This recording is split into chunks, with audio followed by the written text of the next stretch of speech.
Hello guys, আসসালামু আলাইকুম। আশা করি আপনারা ভালো আছেন।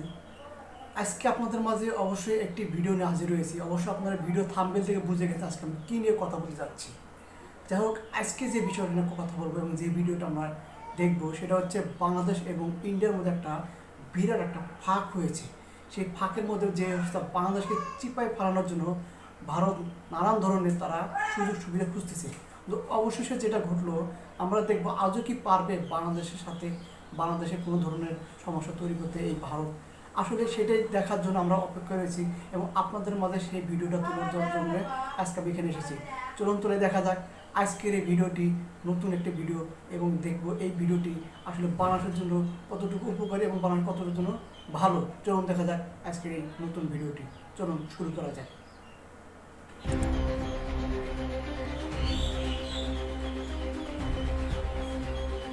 মাত্রই গত সপ্তাহে থাইল্যান্ডের ব্যাংককে বাংলাদেশের অন্তর্বর্তী সরকার প্রধান ডক্টর মোহাম্মদ ইউনূস ও ভারতের প্রধানমন্ত্রী নরেন্দ্র মোদীর মধ্যে সৌহার্দ্যপূর্ণ বৈঠক অনুষ্ঠিত হলো। বিগত কয়েক মাসের দুই দেশের দ্বিপাক্ষিক সম্পর্কের টানাপোড়েনের মাঝে যা ছিল অনেকটাই স্বস্তির বার্তা। বাংলাদেশ যখন এই সম্পর্ককে আরো এগিয়ে নিতে আগ্রহী, তখনই 9 এপ্রিল বুধবার বাংলাদেশের জন্য ট্রান্সশিপমেন্ট সুবিধা বাতিল করল ভারত।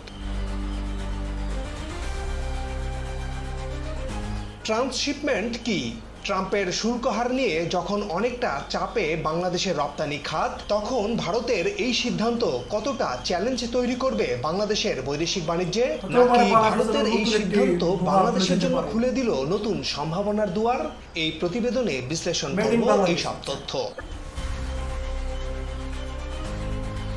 অনেক ব্র্যান্ডের নাম মেড ইন বাংলাদেশ। আচ্ছা, হ্যাঁ, মেড ইন বাংলাদেশ।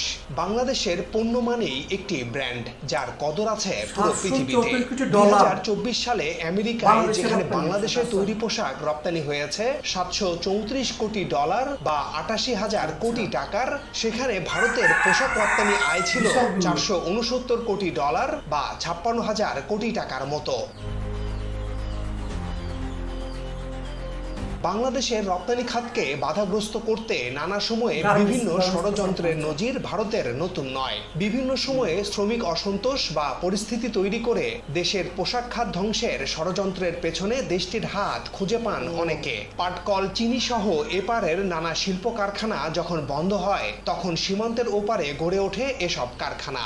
আর তাতেও যখন পেরে ওঠে না, তখনই শুরু হয় ভিন্ন রকমের চাল। এবার বিশ্ব বাণিজ্যের রীতিনীতি, আইন কানুনকে বুড়ো আঙুল দেখিয়ে বাংলাদেশের জন্য ট্রান্সশিপমেন্ট সুবিধা বাতিল করলো ভারত। ট্রান্সশিপমেন্ট কি? কি বলছে ভারত? জাহাজের ভিতরে শিপিং। আচ্ছা, ট্রান্সশিপমেন্ট হলো একটি আন্তর্জাতিক শিপিং প্রক্রিয়া, যেখানে একটি পণ্য একটি দেশ থেকে অন্য দেশে সরাসরি পাঠানোর পরিবর্তে এক বা একাধিক মধ্যবর্তী দেশ থেকে পরিবাহিত হয়। সহজ ভাষায় ট্রান্সশিপমেন্ট হলো একটি তৃতীয় দেশের মাধ্যমে পণ্য পাঠানোর প্রক্রিয়া, যেখানে পণ্য প্রথমে একটি দেশের বন্দরে আসে এবং তারপর তা অন্য দেশে পাঠানো হয়। উদাহরণস্বরূপ, ভারত 2020 সাল থেকে বাংলাদেশের জন্য ট্রান্সশিপমেন্ট সুবিধা দিয়ে আসছিল, যেখানে বাংলাদেশের রপ্তানি পণ্য ভারতের বিমান ও সমুদ্র বন্দরের মাধ্যমে বিভিন্ন দেশে বায়ারদের কাছে পৌঁছানো হতো। এছাড়া ট্রান্সশিপমেন্টের আওতায় ভারতের ভূমি ও অবকাঠামো ব্যবহার করে কম খরচে ও কম সময়ে সড়ক পথে বাংলাদেশ থেকে পণ্য নেপাল ও ভুটানে পাঠানোর সুবিধা পেত বাংলাদেশ। ইন্ডিয়ার একটা প্রধানমন্ত্রী হবে। The transshipment facility আচ্ছা, extended to Bangladesh. বুধবার রাতে ভারতের পররাষ্ট্র মন্ত্রণালয়ের মুখপাত্র রণধীর জয়সওয়াল এই বিষয়ে কথা বলেন। তিনি জানান, বাংলাদেশের পণ্যের কারণে ভারতের বিমানবন্দরগুলোতে উল্লেখযোগ্য জট তৈরি হয়ে পণ্যের জট দেখা দেয়। এর ফলে ভারতের রপ্তানিকারকদের পণ্য রপ্তানিতে বিলম্ব ঘটে এবং তাদের লজিস্টিক সেবার ব্যয় বেড়ে যায়। মূলত এই কারণে বাংলাদেশের জন্য ট্রান্সশিপমেন্ট সুবিধা বাতিল করা হয়েছে। তবে এতে নেপাল ও ভুটানের সঙ্গে বাংলাদেশে বাণিজ্যের উপর কোনো প্রভাব পড়বে না বলেও জানান তিনি। বাংলাদেশের বৈদেশিক বাণিজ্যে প্রভাব। ভারতের এই সিদ্ধান্ত দুই দেশের সাম্প্রতিক টানাপোড়েন ও আস্থার সংকটকে আরও বাড়িয়ে তুলবে, এতে কোনো সন্দেহ নেই। বিশ্লেষকদের মতে আকস্মিক এই সিদ্ধান্ত বাংলাদেশের জন্য লজিস্টিক্যাল চাপ বাড়াতে পারে, যা আঞ্চলিক বাজারে এর প্রতিযোগিতার সক্ষমতাকে ক্ষতিগ্রস্ত করতে পারে। এই সিদ্ধান্ত তৈরি পোশাকের মতো বর্ধনশীল খাতের যে প্রতিযোগিতা আছে ভারত, বাংলাদেশ, চীন ও ভিয়েতনামের মধ্যে, বলা যায় এটি তারই প্রতিক্রিয়ার অংশ।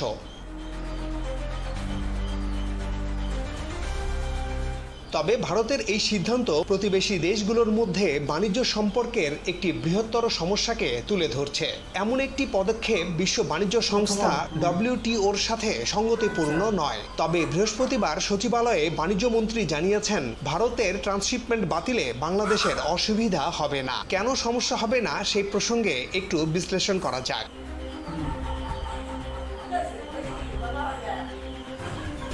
2024 সালের 5 আগস্টের পর, অর্থাৎ তৎকালীন আওয়ামী লীগ সরকারের পতনের পর ভারত বাংলাদেশিদের ভিসা দেয়া একেবারে কমিয়ে দেয়। বর্তমানে চিকিৎসা ভিসা দেয়া ছাড়া অন্য কোনো ভিসা দেয়া একেবারে বন্ধ রেখেছে দেশটি। এই ভিসা জটিলতার কারণে গত বছরের শেষ দিকে বাংলাদেশের তৈরি পোশাক রপ্তানিকারকরা ভারতকে এড়িয়ে মালদ্বীপের মাধ্যমে পণ্য পাঠিয়ে আসছে। এতে খরচও বেশ সাশ্রয় হয় বলে আগেই জানিয়েছেন ব্যবসায়ীরা।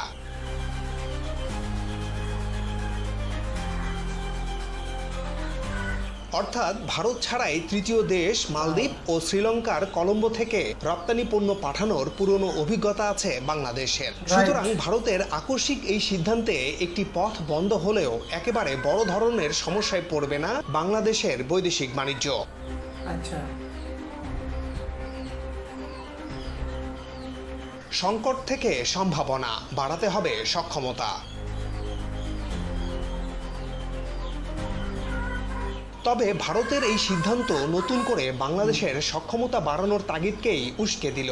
এর ইতিবাচক দিক এটাই, বাংলাদেশের প্রধান বিমানবন্দর হজরত শাহজালালের কার্গো পরিবহনের সক্ষমতা দ্রুতই বাড়ানো প্রয়োজন। এছাড়া বাংলাদেশ থেকে কার্গো পরিবহনের বিপুল খরচ, জট, সময়ক্ষেপণ ও সেবার মানে উন্নতি করা একেবারে অপরিহার্য। নিশ্চয়ই থার্ড টার্মিনাল চালু হলে ও কার্গো ভিলেজের কাজ সম্পন্ন হলে দেশের আমদানি রপ্তানি বাণিজ্যে দারুণ সম্ভাবনা ও গতি দেখা মিলবে।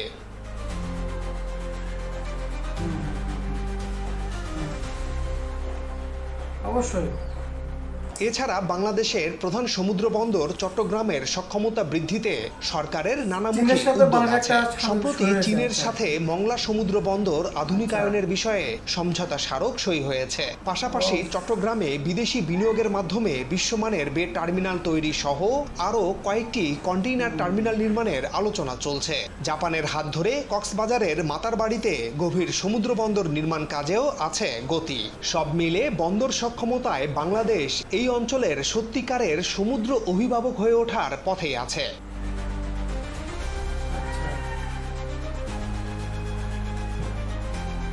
দেশের নারায়ণগঞ্জের জাপানিজ অর্থনৈতিক অঞ্চল, চট্টগ্রামের আনোয়ারায় কোরিয়ান ইপিজেড ও চীনের বিশেষ অর্থনৈতিক অঞ্চল ঘিরে বিশাল বিনিয়োগ সম্ভাবনা দেখা দিয়েছে সম্প্রতি। খুব শীঘ্রই চীনের 200 বিনিয়োগকারীকে নিয়ে বাংলাদেশে আসবেন চীনা বাণিজ্য মন্ত্রী। সুতরাং একদিকে বিপুল বিদেশি বিনিয়োগের সম্ভাবনা, অন্যদিকে বন্দর সহ সড়ক অবকাঠামো নির্মাণের মাধ্যমে একটি সুশৃঙ্খল বিনিয়োগ পরিবেশ তৈরি করা, এটাই এখন বাংলাদেশের মূল চ্যালেঞ্জ। আর এটি বাস্তবায়ন হলে কারো মুখাপেক্ষী হয়ে থাকতে হবে না বাংলাদেশকে।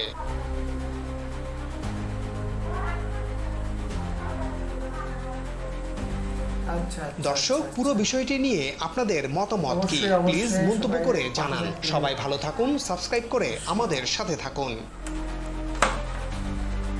যেটা আমি বুঝে গেলাম, বাংলাদেশ এবং ভারতের মধ্যে যে একটা গ্যাপ তৈরি হয়েছে, সেটা আমি বুঝতে পারছি কীভাবে সমাধান হবে বা সমাধান হওয়ার কোনো পথ ঘাট আছে কি না।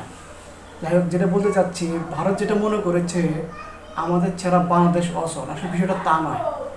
বাংলাদেশের সাথে কিন্তু অন্য অন্য রাষ্ট্রের যে সম্পর্ক আছে, যেরকম চীন এখানে অনেকগুলো প্রজেক্ট তাদের হাতে নিতে বাংলাদেশের জন্য, এবং চীন সবসময় বাংলাদেশের সাথে আছে।